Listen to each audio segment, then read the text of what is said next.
Hello hi friends मु आपणकर प्रिय मुखा आम समाज रे थिबा अंधविश्वास और जातिवाद विरुद्ध रे वीडियो करछि।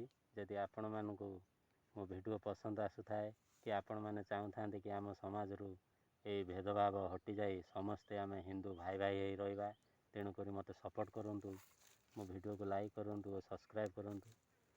अरे भाई आम समाज रे जो माने कहउचंती निजको आम बड़ जाति बोली, भाई तुम आम हिंदू समाज पाई कौन करिच? आम हिंदू समाज रे एकता पाई कौन करिच? किछि करिना, केवल निजको बड़ कही अन्य जाति मानकु शोषण करिच, अपमानित करिच। आ सेमानकु अंधविश्वास रे ठेली देई ठाकुरଙ୍କ नारे डरै होलै निजर माने बेपार वृद्धि करिच, निजको उन्नति करिच, किंतु सेमानक पाई कोनोसी तमर अवदान नाही, केवल सेमानकु अपमानित करिच। यदि एही परी आउ किछि वर्ष चलेला आपणको ना जाति रहिबो ना ए धर्म रहिबो, काहेकि ना एबे लोक माने धीरे धीरे सचेतन हेलेनी। तेणु करी आपण माने सुधुरी जातु।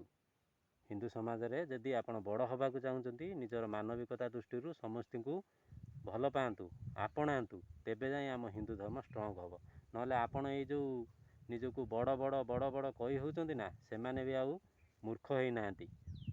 सेमाने तांको हक अधिकार पाई लड़िबा आरंभ कर देलेनी। आउ बेल पइने तम मानकु भी ए देश रु विदा करने को सेमाने पछेइबे नाही। रखुची, सुधुरी जाओ।